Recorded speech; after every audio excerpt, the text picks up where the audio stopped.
Welcome back, everybody. This video is a specific video really, and it's really to answer some of the questions that I've been given or been asked on my social media and on YouTube, and I get it all the time, and I just thought maybe I should do a video on how and what I would answer the questions on that's been given to me. It's easier to do that than typing it all. But yeah, I've had quite a lot, and one of the main questions that I've had posed to me is the fact that, well, take for instance one gentleman, he messaged me and said, I have a Zortrax M200 and I noticed you had one, you've done some videos on it, and I'm just wondering, he said, it's becoming a little bit slow compared to the printers out there, and I want something that's quicker and a little bit cheaper to run. If you're using their proprietary sort of filament, it's not cheap, is Zortrax filament, and it's becoming more and more difficult to get hold of, to be honest with you. But I do use others. I use a lot of Filamentum in the Zortrax. Now, when this question was posed to me, it's been asked a number of occasions. I have done a bit of swapping around. The Zortrax was always up here in my computer room, and I've got up here, I've got like the Cellro box, which is I still use now and again. I just use it for fun really, because it was one of the first 2 filament printers out there. It's only a small footprint that you can print, but you know, you could use dissolvable filament in one side, and you can put your filament you're printing with, ABS, PLA, it doesn't matter which, in the other. It's enclosed and it does a very good job. I've done a little bit of a video on that, and I just use it sometimes, just fire it up and get some filament in and just see how it goes. And normally it's only for small items. It's not quick, but it gets the job done. And to be fair, it's the prints I've done on it recently, they've never failed really. But I took the Zortrax downstairs into the workshop, and I brought the Bambu X1C up here into the workshop. It's the side of where the camera is actually. So now I have up here is the Cellro box, X1C, Bambu A1, Bambu A1 Mini, and over in the corner I've got an Anycubic printer, and I got that really to just try it, because I got it at a ridiculously cheap price, and I did some modifications to it, and if I put something on that now, I'd use it only for PLA, but and it came with a laser, 1.5 watt laser, and it's okay, but it's not what I got it for, but it came with it. It's in the drawer actually, and the actual printer, if I put a file on now, STL file, PLA, it'll print it all day, and it'll do a reasonably good job of it. So that's what printers are up here. So I took the Zortrax and its filaments down into the workshop, and I've got the big footprint that does quite a big print, and his excellent printer is a Quiddy, if that's how you pronounce it, X-Max Pro, and that's an excellent printer. I did a video on that showing some modification to the print bed, because it didn't seem quite right on the springs, so I put some buffers in, as I call them, that. And I've got the Anycubic 4 Max Pro enclosed printer, and it'll throw prints out all day long, and they all work. I haven't shelved them. Now, going back to the question, the guy said he's got this and he's going to purchase a new type printer. What should I do with the Zortrax M200? And I said, well, I view it with all my printers here, and that is the fact that the Zortrax was my first 3D printer, and it still is to this day. If I put a print on that, it'll come off, and it comes off to an excellent standard, and I get very few failed prints. If it's a failed print, it's due to something I've done normally. I'm not saying they don't fail, what I'm saying is they very, very rarely fail. And that when I purchased that cost me £1,400. It was an awful lot of money, my first 3D printer, and I wanted to get into it but get a good one.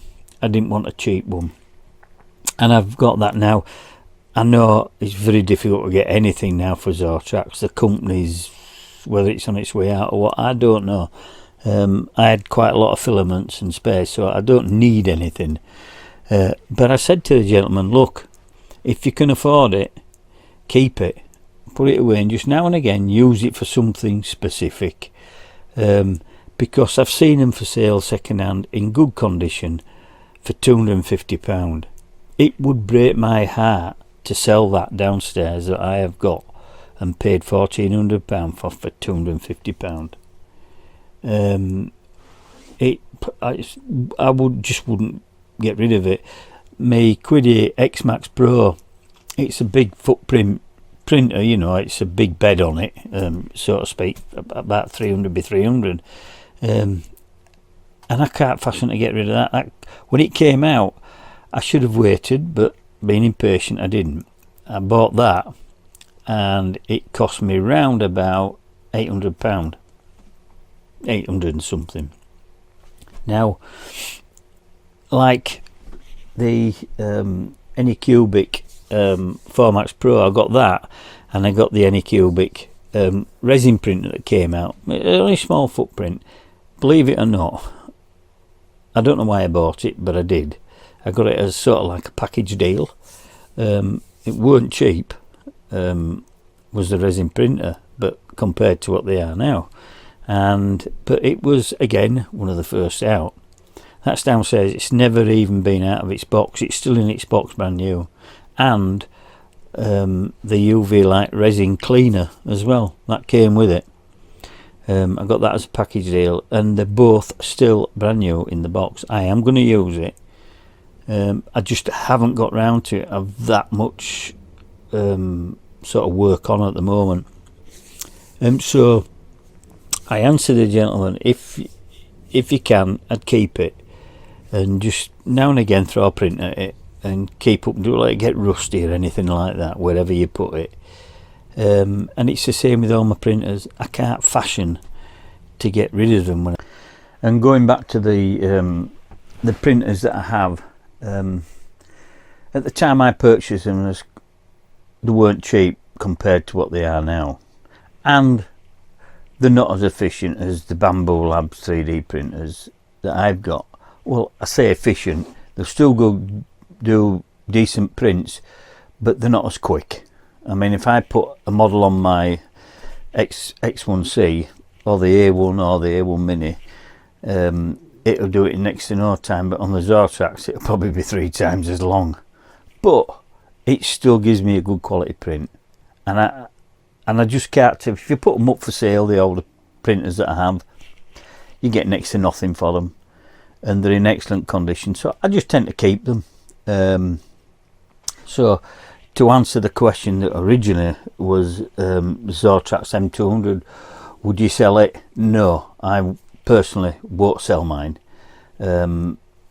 It's just not, I'm not giving it away for a couple of £100. I'm just not going to do it. So, but that's my choice. It's not everybody's choice. Some people just want to get rid of them. Okay, let's have a look at next things I've got to bring up.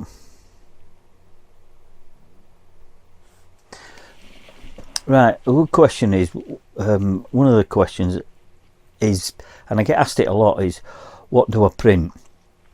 Well, as I say on some of the videos I show you that I've printed, I print a lot more stuff, but I don't tend to show them because the items that I print are solely for other people. Other people's asked me to print something for them, like I've just done for a good friend of mine.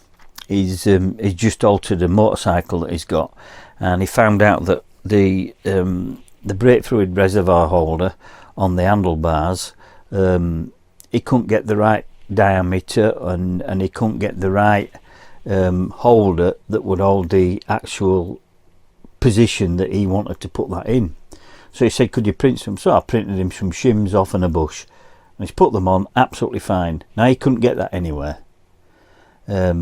and I did it for him.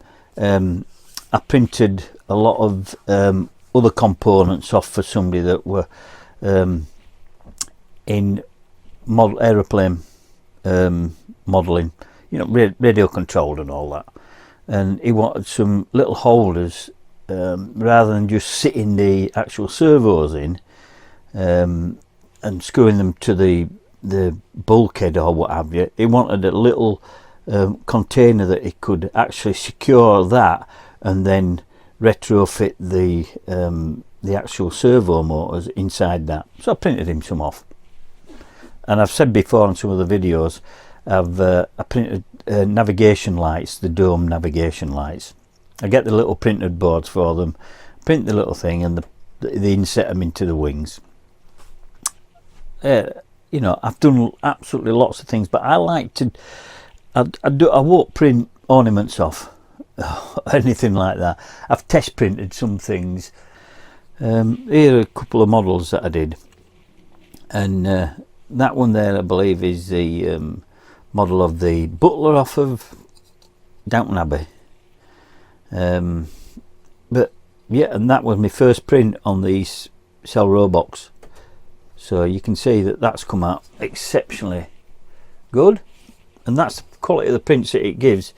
That is, I did a scan of this model, and I uploaded that, and then I got one, and then printed it, rubbed it all down, and then filled it, primed it, filled it, and painted it. So yeah, they're the only ones I really tend to do.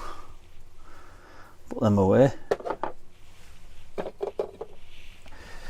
I don't think printing silly little models for me is value for money. So I like to try print it out with, like the benches and various other things, but I like to print things that are practical for me, like a 3D printed new steering wheels, and I've done quite a few for people for the G29.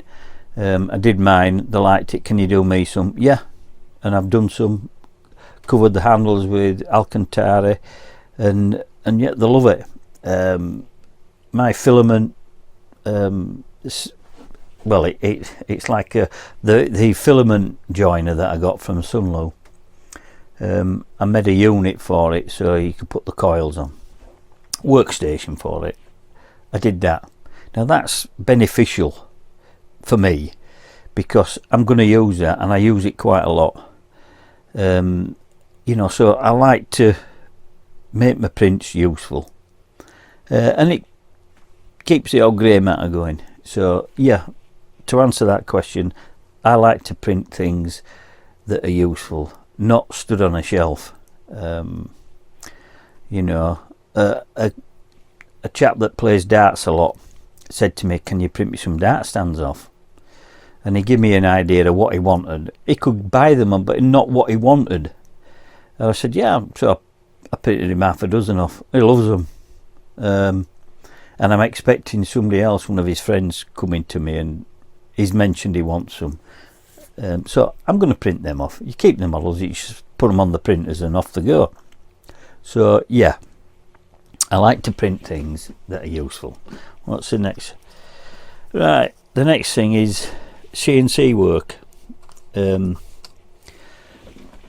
People, I've had quite a number of questions on what projects do I recommend doing on the CNC. Is they getting, and I get a lot of people that's just got the CNC machine and they're wanting to do this and wanting to do metal and all this. Now, as regards CNC, I've had one for a number of years. I've had a large one, a professional one, and I've got the 4040 and I've got the 3030.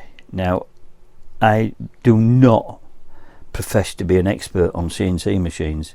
I am still learning, and I get lots and lots of good ideas from my subscribers and other viewers that say, why don't you try this? And I try it, because you don't know everything. You've always got something to learn around there, and it's, to me, that's the beauty about social media. You can always learn or feedback from other people. You know, I've been doing an item, and then somebody will send me a message, say, why didn't you try doing this? And I think, oh, sounds a bit, but I'll try it. And I try it, and I always get back to them and say, yeah, you're right, it's a good way of doing it. So, you know, there is a lot of good information out there. But as regards the question of the CNC, the projects I do is mainly the projects like I did for somebody that, again, back to the G29 steering wheel, I did some out of aluminium plate for the base plate, did that, and then 3D printed the handles and the little knobs and everything. So I did that, and then I did some out of carbon fibre. I've done some carbon fibre work I've done it quite a few times for the base, the actual main frames and the subframes, and some of the arms as well, suspension arms for RC cars. Done that. I've done lots of things, but I don't just go down into the workshop and think, right, what can I do now? Oh, I'll make so and so. No, I always like to have an idea or what somebody else is giving me. I don't show other people's work that they've asked me to do. I do not do that. The only work I ever show really is the work that I am doing. Like I did, I don't even remember those, the actual commando daggers. I did that. I've designed that myself, and that's 3D printed, and it's quite strong, as you can see. And these I've done quite a few of them, and these are for a lad that I work with in the fire service, and he was in the Royal Marines, and he does them like for presentations for people. So he's going to do these rather than pay for an expensive real knife. He does these, or dagger, and he paints them up and then mounts them. So, and I've done him quite a few, and he's a good friend of mine. Now, somebody asked me, another good friend, I have a lot of good friends when it comes to doing things, and they asked me, could I make them a mould? Now, I've actually done a video on the CNC. I've not shown it yet, and I've actually made a mould. I'm not going to show too much of it because it's not. It really is for the person that's asked me to do it. And if you can imagine cutting that in half, the dagger, and it's actually into a piece of mahogany, and it's all finished inside, but that's inset in. So then what I did was I poured silicone in over the top of that, and it's exactly half of the knife, the dagger. Keep calling it knife, but it's a dagger. And I poured that in. When the silicone had gone off, I pulled it out and turned it upside down. That then became a mould, coloured, and he's going to make a mould, and then he's going to, he wants to, I believe he said he's going to present his father with it. I don't know. That's a good friend of mine. So that's another item that I came up with. So yeah, there's a lot of things that and I get asked this a lot. Do I get things off Temu? Yes, I do. And believe it or not, I've just done a video. It's been uploaded, and in fact, it was my last video. If anybody wants to view it, and it's about a pressure washer, so they call it, cordless, because we have a hosepipe banner in West Yorkshire, and last time I washed my vehicle I used 2 buckets of soapy water. Couldn't do under the wheel arches, which I love to do because it gets the grime off, and I used about 5 watering cans to rinse it off.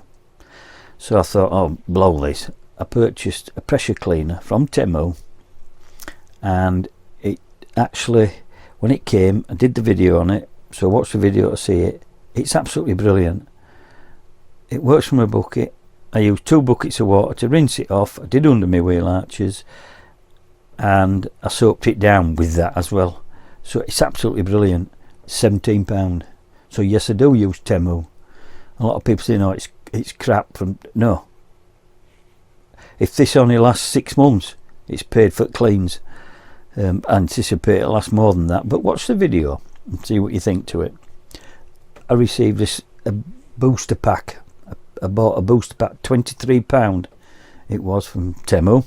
It came, and I have the problem, as you notice in the workshop, I have to pull the one of my bikes out in order to work in the shop until we sort what we're doing with the motorbikes, and excuse me, and I pull it out. Sometimes I come to start it and it wants putting on charge because it didn't do it any good backing it in and out. Anyway, I put this to it and it fires the bike over, no problem at all. And my brother actually took it to his work the other day and he said, I'll test it out for you. It came, I hadn't used it by then. He said, okay. He said, and where he works, his friend has a diesel tractor, and he said, I'll see, because we have to boost at it every time to get it running. He said, I'll see what it's like at turning it up. This is a diesel engine. And he put it on, he said, it zapped it over and started it straight away. £23. Where can you get one of them from for that money? I've just ordered some other things that came this morning. A digital, one of those little square boxes where you put it on and it gives you the angle. And I checked it with my spirit level, Stabili spirit level, and it's bang on and it works. It were, you know, cheap as chips. The other things I've bought, you've seen me my video on the cordless sprayer that I got, and I use it as a blowgun. So yes, answer the question, yes I do use Temu, but I pick what I want. I don't just buy anything for nothing, you know, just for the sake of buying it. I pick what I want specifically and I get it and try it, you know. I always believe on a lot of other things I like to get decent gear because I think it's going to last you. That's why a lot of my power tools are DeWalt, is because they last. I've had them years, and I get the battery conversion adapter to put them onto lithium batteries now.